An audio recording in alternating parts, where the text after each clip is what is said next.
Hoeology. Hey guys, welcome back to Hoeology Podcast. This is your host, Destiny. I'm joined by a very special guest, and we'll get to her in just a second because, as always, we start off with our tweet of the week, which says, that feeling when you're so into the smut that you literally feel the sex and you're throbbing.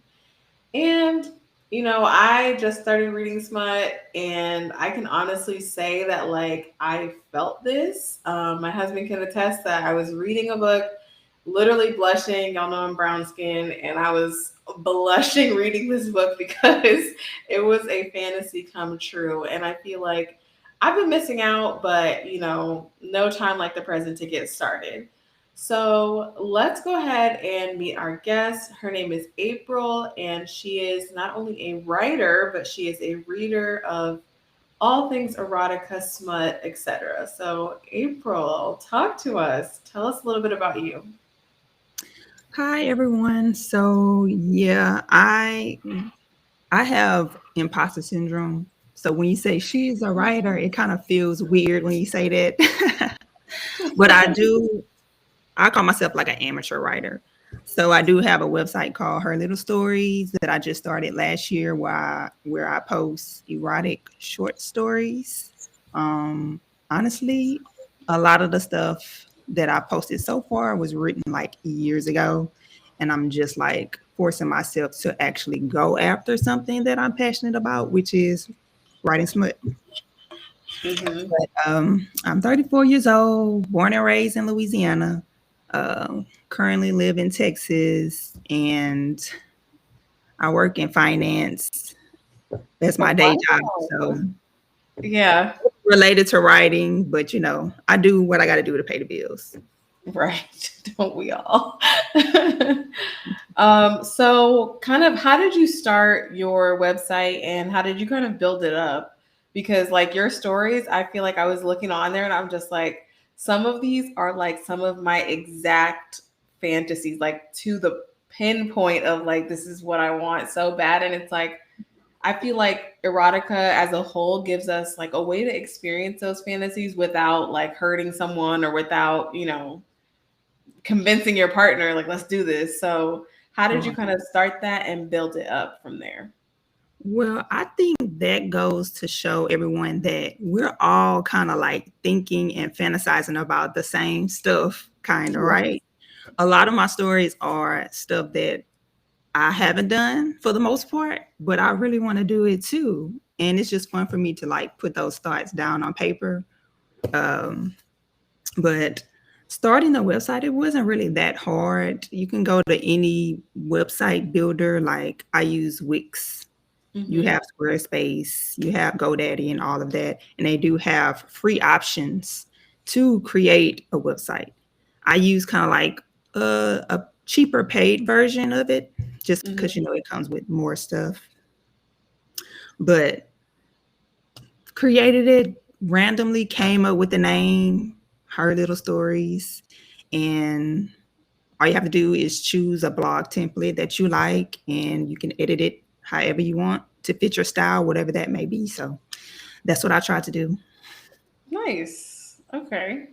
So, how did you get started then in like writing? I feel like you can kind of you'll come up with an idea and then it's like, well, no, but like how did you really get into the writing side of it where you're like, I'm going to put this thought that I have in my head to paper?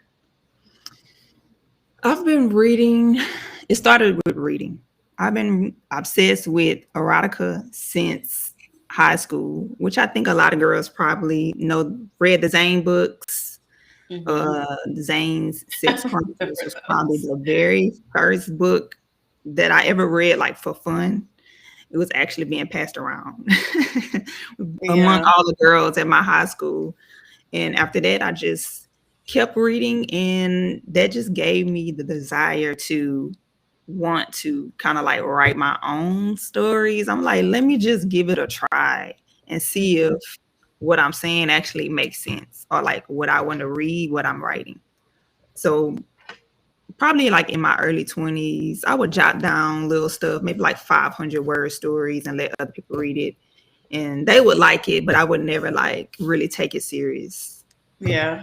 So it wasn't until probably like 2018 I actually sat down and seriously tried to like write a whole bunch of little stories that actually turned into like a book of short stories that I did self-publish on Amazon. Wow. Okay, what's it called? Well, it's not on there anymore. Oh, okay. I'm like, wait, we can promote it. I'm telling you, girl, that imposter syndrome comes and goes.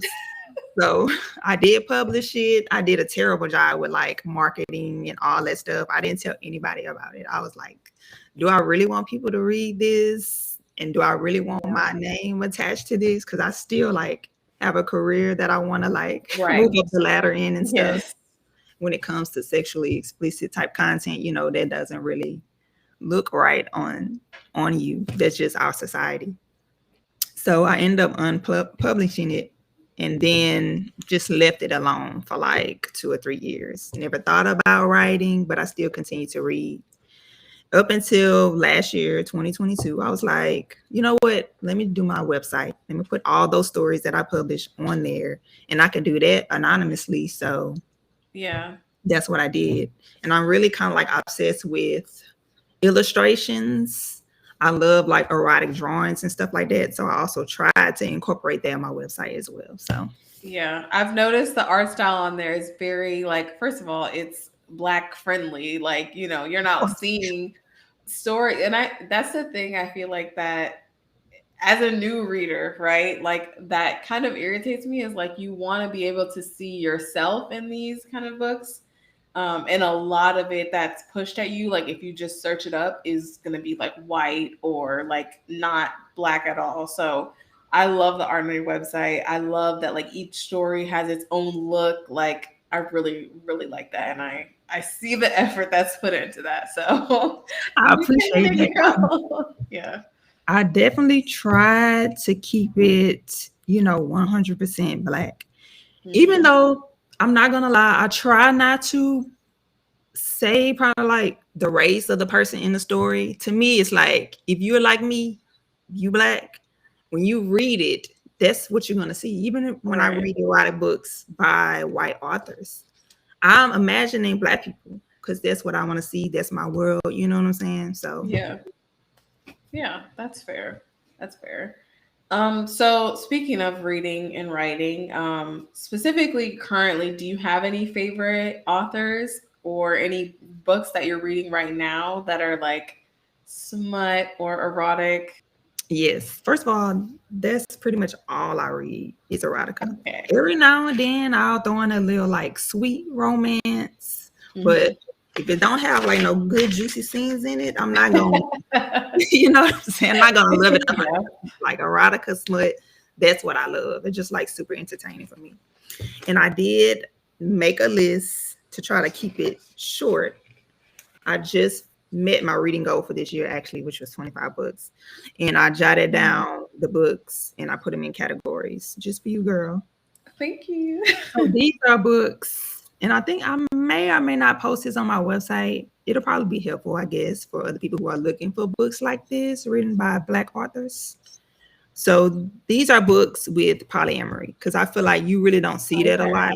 First of all, in the Black community, let alone, in books, in my opinion. Yeah.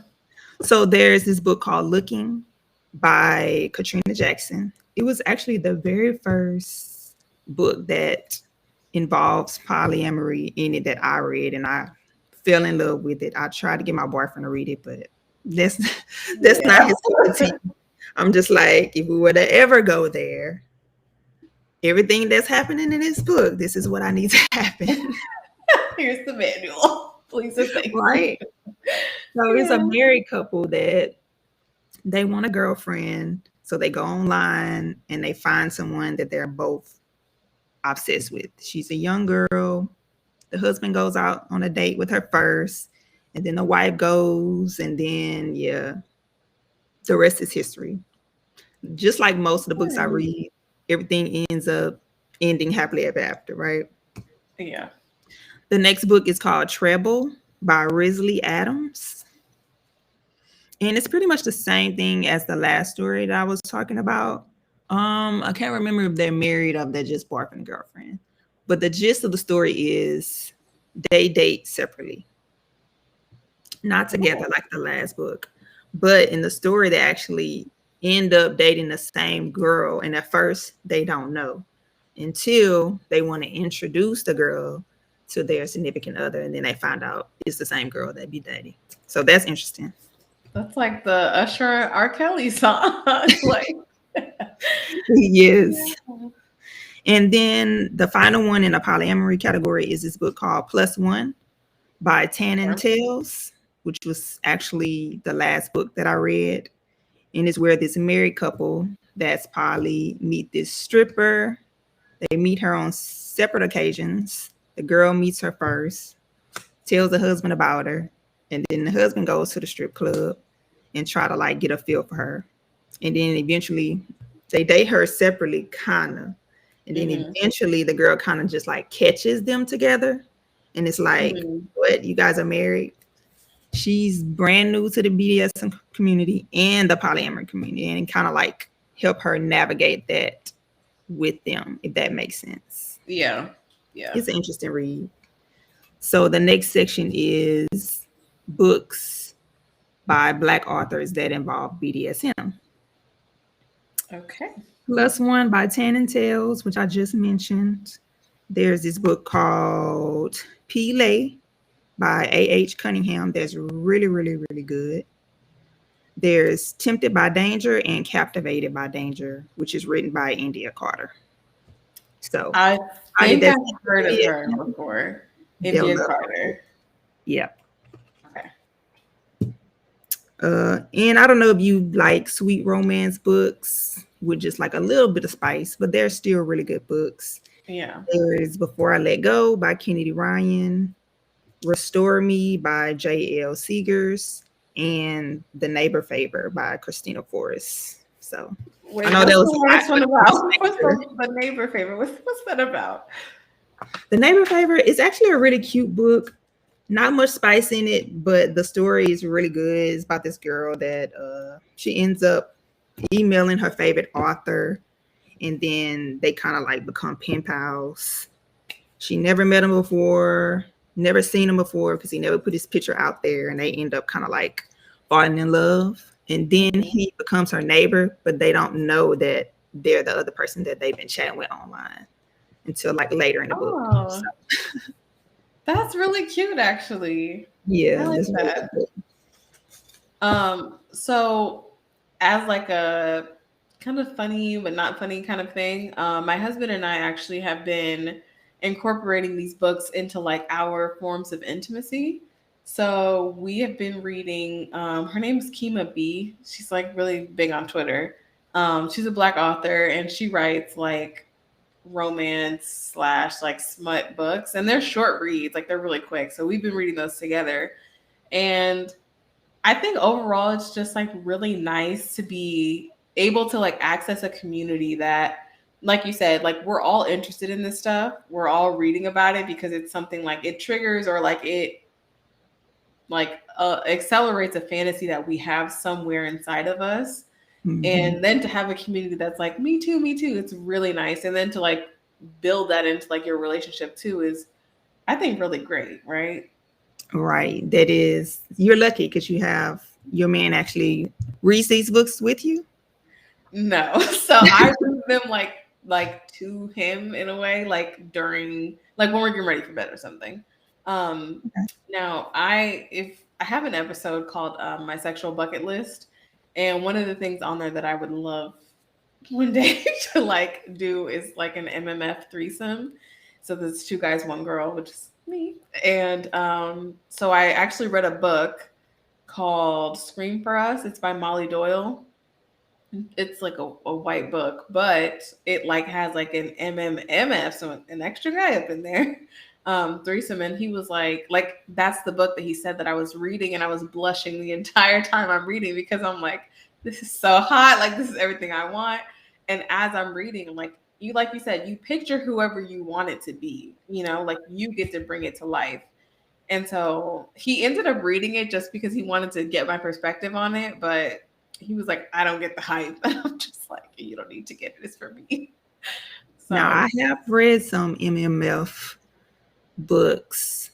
I haven't read one written by a Black author, but I have read one written by a white author. And, sometimes stuff that you never think you would find like sexy surprises you, because I wouldn't say that I was ever interested in trying out the MMF. Now, MFF, that's different, but MMF.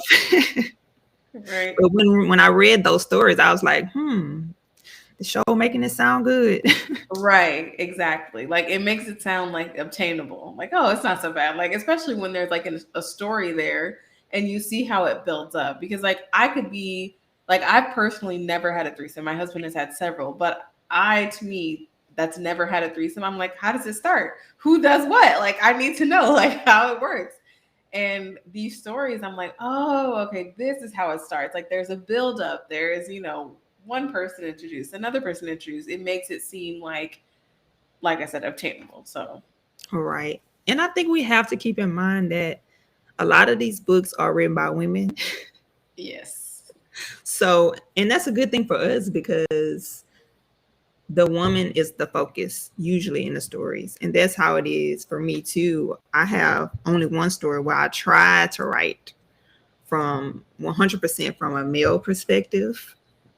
But when it comes to the other stories, everything is from the female perspective. It's about her feelings, her emotions. It's about what makes her feel good. Yeah. And I think as women, we can all relate to that. I mean, even like in porn, I feel like you can watch a lesbian porn and like the first 10 minutes is going to be her sucking a dildo. Like, who is this for? Because it's not for me. Like, I don't want to see that.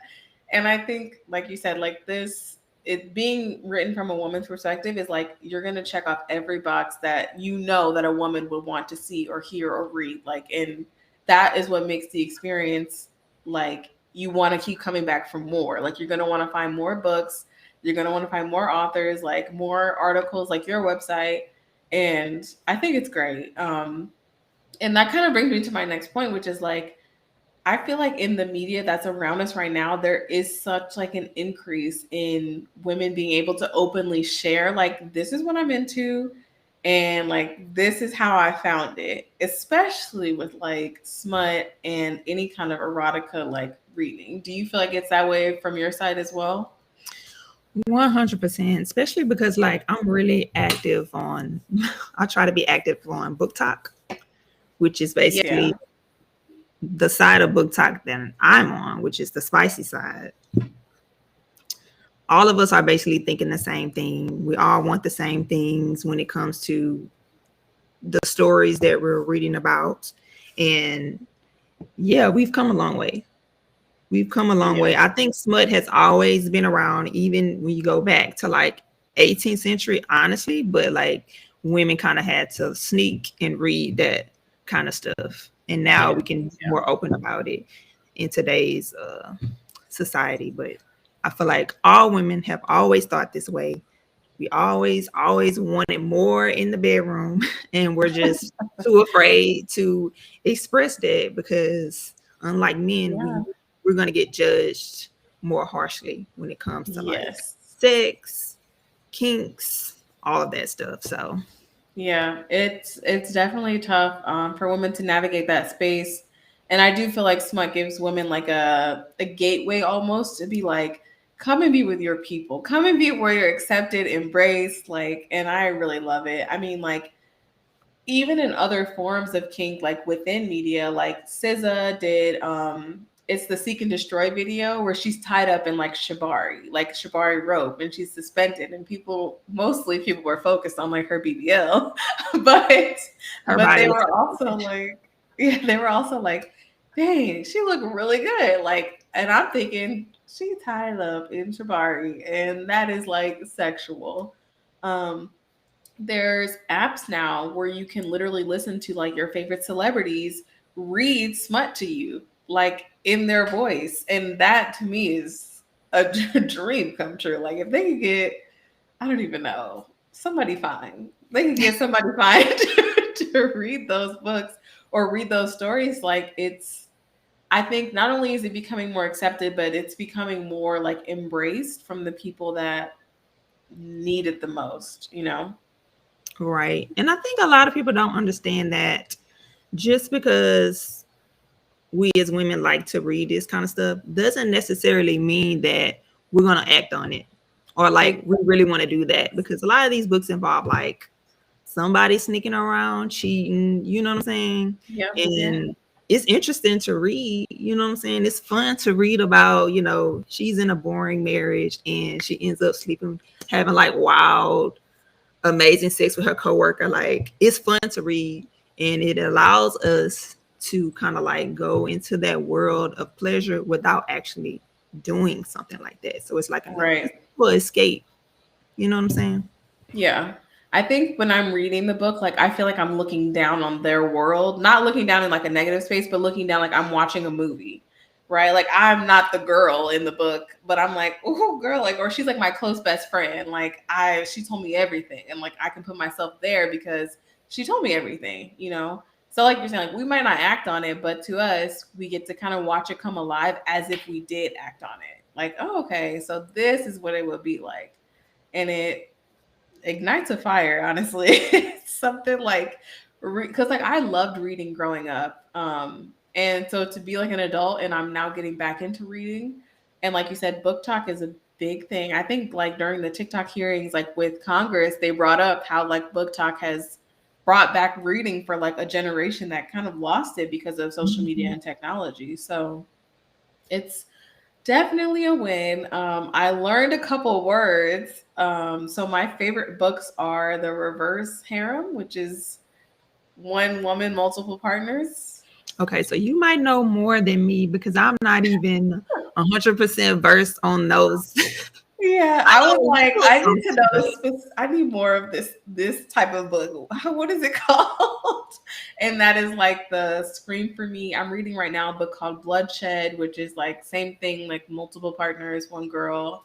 I have like some from like the Kindle Prime Amazon Day that are from Black authors, that are like one woman, multiple partners. So apparently there's even like subcategories within Spicy Book Talk that can help you find more books of what you like. So yeah, like me personally, I'm a big fan of the enemies to lovers trope.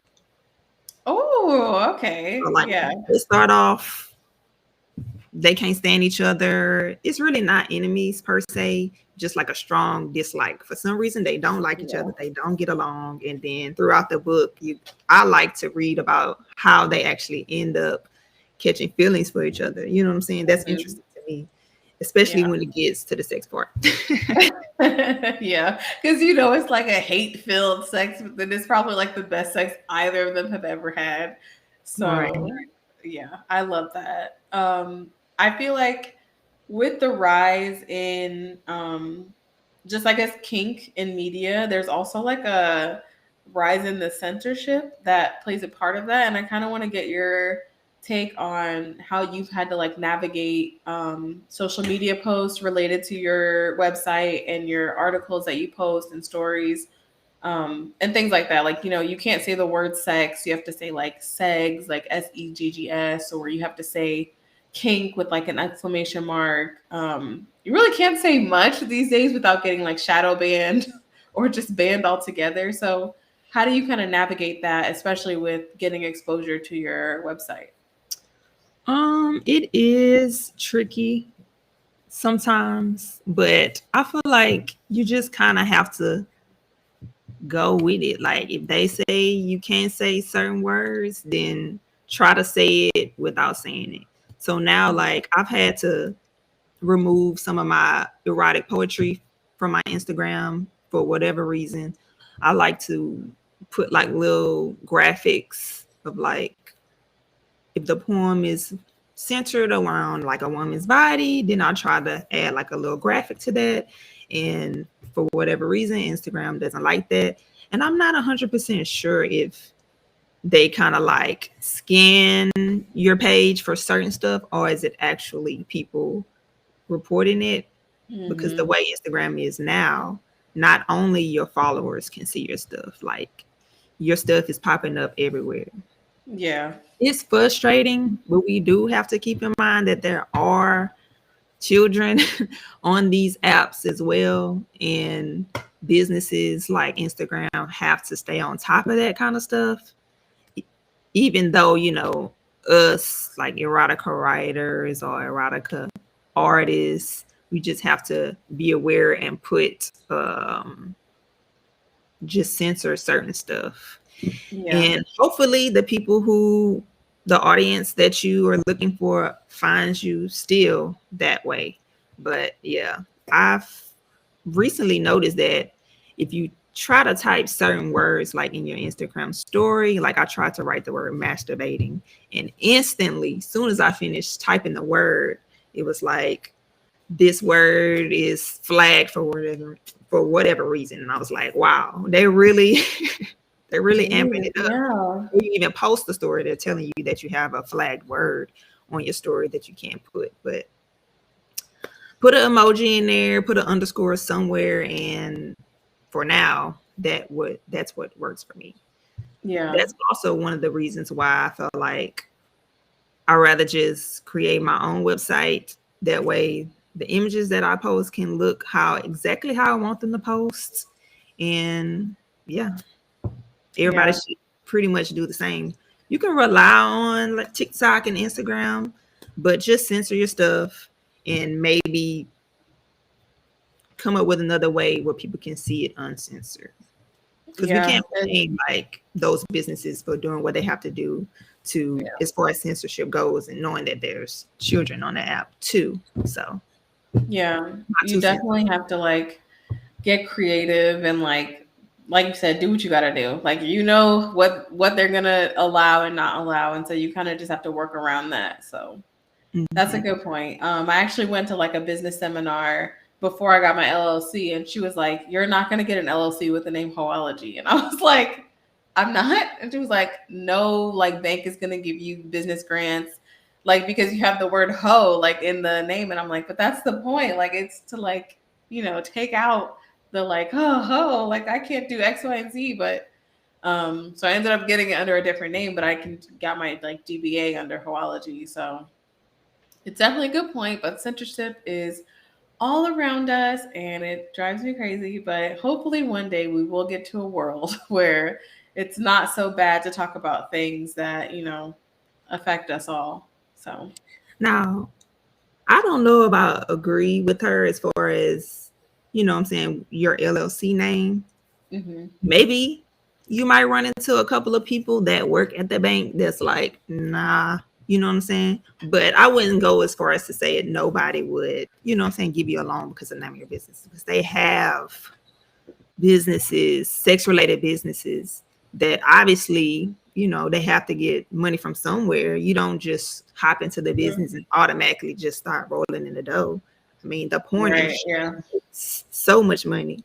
Everybody knows that sex sells, but I just feel like sometimes you run into people that may work at a bank that don't like what they see and just try to discourage you from doing certain stuff. Yeah. That's true. That's definitely true. Some people are very old school still. I feel like I'm not naive to that, but I am also like respectful of that. That's just how we're raised. But I kind of also want to dive into how reading these books can like allow specifically Black women because, and I had this conversation with a friend, which is why I wanted to bring it up with you, but specifically Black women, I feel like we always have to be strong. We always have to be like, we're not going to take any nonsense, and we're going to be like 10 steps ahead, and we're going to be, living for tomorrow, not for today. And I feel like smut gives you an opportunity to like see yourself getting exactly what you want, which is like the ultimate pleasure and without pain. Like I don't want to have to get struggle love. Like, why can't I just have real love? Like, why can't I just, that kind of situation? So, like, what's your thoughts on that? Um, yeah, I agree with that. Like I said earlier, I think reading erotica is an escape for a lot of women. hmm And when I write my stories, I try not to include any type of, you know what I'm saying, trauma involved in the story, just because I personally don't like to read stuff like that. But you have to keep in mind that some people, like these writers, may have gone through that and they may have come out on the better end of it. You know what I'm saying? Yeah. So fiction is, to me, is derived from real life. It's just maybe 90% made up. But usually, and in my case, somebody has gone through that. It may not be me. It's probably like I've written stories based on my boyfriend's past experience, based on a family member's experiences, based on my friends' experiences. So, but yeah, sometimes I feel like you can't really probably get away from struggles just because Black people as a whole have been through so much. Yes. Yeah. Even smut books are going to touch on it a little bit, but there are books that, you know what I'm saying, don't have any. You just have to Yeah. write them. Yeah. That's fair. Do you have like anything right now that you're working on or that you're like most excited to share in the upcoming couple weeks or months? I was excited about actually my new story that was posted today. So every Friday at 7 a.m., a new story gets posted to my website. And so I've been working on, like, I call it a trilogy. It's the Okay. Sex Club Chronicles, based on three Oh, I girls. did see that. I did see that. Yes. Yeah, it's based on three girls, three best friends, and their experiences in a sex club. So one of them never been. The one that posted today, she never been to a sex club before, and she told them what her fantasy was, and they basically allow her to make that fantasy come true. And that's the story that's posted today. And then the second friend, she's going to be like a sex club pro. She even does like sexual performances in front of all the members at the club. Like, that's her thing. And then the last story is going to be one of the friends who doesn't get involved with the sexual activities at the club, but she actually works there behind the scenes and basically manages the club. So I'm I like excited about those that. three. But yeah. Yeah, it's like three different perspectives, but the same scene. So you get like a whole picture essentially. Yep. And you get to know the Oh, three friends. yeah. I Mhm. like that. I'm excited to read it. I did see when you posted today and I was like, sex club because I've only been to one sex club ever, but I've been to this nudist resort here in Tampa like a ridiculous amount of times and I love it. It's like my Disney World. But I was like, okay, newbie sex club vibes because I've been there. I understand. Well, if um, you read it, let me know what you think. I have to be honest. Most of the stuff that I write, I have never experienced. Like, this story is like 100% made up. And that's mhm. why I put the disclaimer that I put in the beginning of the story, saying that, I don't know anything about the BDSM community. I don't know what goes on between a dominant and a submissive, but these topics kind of come up in the story. So I'm like, Yeah. don't hold it against me if I get anything wrong, basically. that's that's real. I don't want I to love offend that. anybody. I just want everybody to have a good time reading my stories. Look, it's 100% fake, guys. Yeah. So I'm gonna ask a question. And you can answer it honestly or not, but does anyone in your like regular life know anything about your writing? Yeah. My Oh, boyfriend that's knows. good. Uh my older brother knows, and my two best friend knows. My closest coworker knows. You know what I'm saying? Yeah. I know who to talk about it with and who not to Yes. talk Okay. about it with. You know what I'm Yeah. saying? So, like, obviously my grandmother would never know. She's super No. religious. I probably would never talk about it with my dad or anything like that. But like close Yeah. friends, close coworkers, yeah. My Yeah. boyfriend knows. He knows all my fantasies and everything. So anything I write, he would Oh, not be surprised. yeah. And the reason I ask is because I know, like, even like this podcast, it was hard at first for me to try to like integrate it into my, personal life. As much as I love it and as much as like it is who I am at the core, it was very hard for me to be like, this is what I like to talk about, and this is like who I am, without feeling like that judgment or shame or like embarrassment.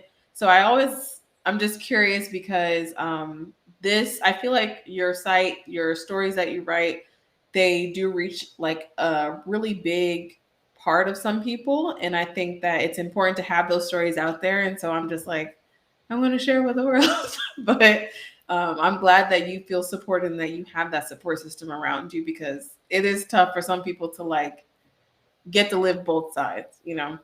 Right. And it's one of the reasons, like what you were just saying, like your thing is different because you attach your face to your Yeah. podcast, and I haven't done that yet. You won't go to any her little stories, my Instagram, the Facebook page I created, or the Twitter page.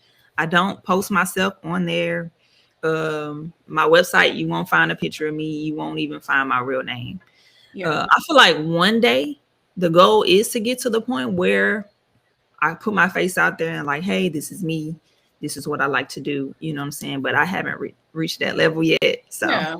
Yeah. And that's fair. Like it's your journey to go on. If you never decide to do it still, that doesn't change the quality of like what you brought out to the world. So I yeah. really love it. Hoeology will continue to support as much as we can. So with that being said, though, I really appreciate this interview. I'm so grateful to have met you. I will be reading your stories more than you know, because now I'm like into the smut world. I'm gonna probably like find some smut merch or something to drop. But is there anything you want to say to our listeners or to the audience at all? If not, it's okay. No, just if you enjoy reading smut, check out my short stories. My website is herlittlestories.com. And from there, you'll be able to find my Instagram page, my Facebook page, and my Twitter. New stories drop every Friday at 7 a.m. And yeah, if you want to reach out to me, you can. I'm mostly active on Instagram, but if you message me through my website or anywhere else, um, I will message you back. I love talking to people. Tell me how my stories make you feel. They make you feel horny. Tell me all about it. But Right, thank you you go so much turn it for having. into a story. I love it.